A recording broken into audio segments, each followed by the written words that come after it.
Boa tarde para vocês. É muito bom estar novamente aqui no TV Mulher. No programa de hoje, falarei sobre as alterações menstruais. Vou começar fazendo uma revisão de como é o nosso ciclo menstrual normal, que foi bem detalhado no programa anterior, mas para quem não assistiu, vamos lá dar uma explicadinha, tá? Então aqui, ó. Aqui, o ovário é formado de folículos. Esses folículos, eles produzem estrogênio e por ação também do estrogênio, eles vão crescendo. Até que chega um período do mês, onde um deles fica muito grande, solta o óvulo e é a ovulação. Próxima figura. Então, aqui é aquilo que eu falei.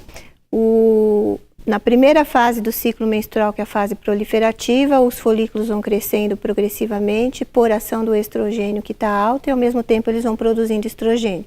Até que chega o dia da ovulação, onde um dos folículos fica muito grande, explode e solta o óvulo. Explodiu, soltou o óvulo, esse folículo vai se transformar numa glândula chamada corpo amarelo ou corpo lúteo, que vai produzir progesterona. Vocês estão vendo aqui, ó, como na segunda fase do ciclo a progesterona aumenta. Tá? Aqui é o endométrio, essa camada que recobre o útero por dentro. Então, ele também, assim como os ovários sofrem a ação dos hormônios, o endométrio também sofre a ação dos hormônios. Então, na primeira fase do ciclo, por ação do estrogênio, ele começa a ficar espesso e proliferar também os vasos sanguíneos. Na segunda fase do ciclo, por ação da progesterona, ele começa, além de estar espessado, a desenvolver glândulas e essas vasos sanguíneos começam a proliferar, certo? Na próxima figura é aquilo que eu expliquei a nível de endométrio. Na menstruação, o endométrio descama, quando a mulher não engravidou. Aí na fase proliferativa ele começa a engrossar, ó, começa a ficar grossinho.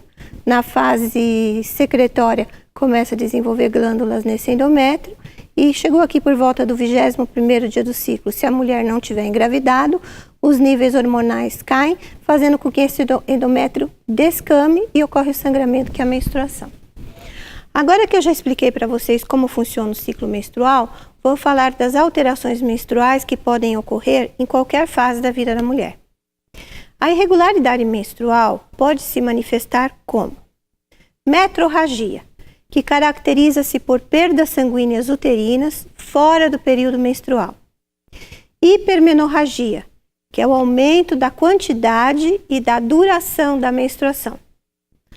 Polimenorreia, que é o encurtamento dos intervalos entre as menstruações, por pelo menos 7 dias.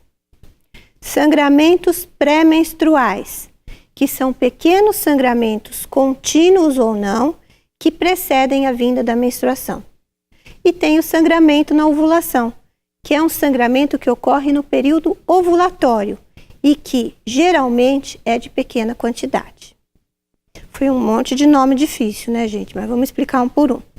Vamos iniciar falando sobre a metrorragia. A metrorragia está relacionada a ciclos com diminuição da quantidade produzida de estrogênio e onde não há ovulação. Então, nessa figura aqui, é aqui. Então, o estrogênio vai estar num nível mais baixo e a mulher não ovulou. A mulher não ovulou, a progesterona também vai estar baixa. Além dessa alteração hormonal, há outras causas que podem levar à metrorragia e que o médico, na consulta, deverá pesquisar, como doenças ginecológicas, por exemplo, tumor no ovário, cervicites, pólipos, alteração na coagulação do sangue. Isso é muito importante da gente ver nas adolescentes, porque aquela menina que começa a menstruar e ter um sangramento meio fora de hora, muito comum, a gente tem que pesquisar se o problema não é coagulação sanguínea. Uma outra causa são distúrbios emocionais, hipotireoidismo, obesidade, desnutrição, sangramento de origem genital, como aqui, ó, vocês veem nessa figura aqui, ó, é uma úlcera na vagina. Então, essa úlcera na vagina pode se manifestar dando sangramentos inesperados, mas que não é considerado uma metrorragia, porque ele não vem de dentro do útero. Também temos que ver gravidez, no caso de uma ameaça de abortamento, ou mesmo de um abortamento, e a mulher nem sabia que estava grávida, que foi muito precoce, às vezes nem deu atraso menstrual, ela já sangrou. Agora, Em relação ao tratamento, vai depender da causa que está ocasionando esse sangramento. Então, por exemplo, em quem tem o hipotireoidismo, vamos tratar o hipotireoidismo. Se for um problema de coagulação do sangue, vamos tratar a coagulação do sangue. E aí vai por aí afora, tá? Agora eu vou falar sobre hipermenorragia. Na hipermenorragia, como na metrorragia, devemos também afastar outras causas de sangramento, sendo que a hipermenorragia pode ocorrer tanto em ciclos em que houve a ovulação, como em ciclos em que a ovulação não ocorreu. O tratamento, tanto aqui na hipermenorragia como na metrorragia, quando afastada outras causas, ou seja, que a gente vê que é por alteração hormonal, vai consistir no uso de anti-inflamatórios não hormonais ou no uso de hormônios. Outra irregularidade menstrual é a polimenorreia. A polimenorreia pode ser ocasionada em ciclos em que houve ovulação, como por ciclos em que não houve ovulação. Nos ciclos em que houve ovulação, ela ocorre porque aquele corpo lúteo que eu tanto falei é de baixa qualidade, durando menos tempo. Nos ciclos em que não houve ovulação, ela ocorre devido ao fato de que a vida média dos folículos é menor, ou seja, de uma maneira ou de outra a progesterona vai estar mais baixa. O tratamento da polimenorreia é feito através de hormônios. Outra possível causa de irregularidade menstrual é o sangramento pré-menstrual. Os sangramentos pré-menstruais ocorrem por uma insuficiência tardia do corpo lúteo ou por uma diminuição nas taxas do estrogênio e da progesterona nos últimos dias da fase lútea. O tratamento do sangramento pré-menstrual consiste no uso de hormônios. Agora, existem mulheres que apresentam sangramento na ovulação. Mas por que isso ocorre? O sangramento na ovulação acontece porque há uma queda exagerada do estrogênio pouco antes da ovulação. É um sangramento de curta duração, uma vez que ele desaparece no início da fase lútea. Vocês estão vendo aí na tela? Às vezes está associado até com aquele muco padrão ovulatório. Então, aquele muco que parece uma clara de ovo, ele fica um marrom bem escuro, que é o sangue, tá?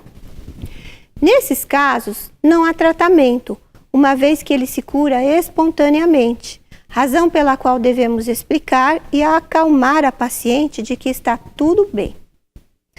Nas queixas de alterações menstruais, dependendo de caso para caso, poderemos pedir alguns exames, como dosagens hormonais, ultrassom pélvico, ultrassom transvaginal, ressonância magnética da pelve. Mas aqui eu vou fazer um parêntese.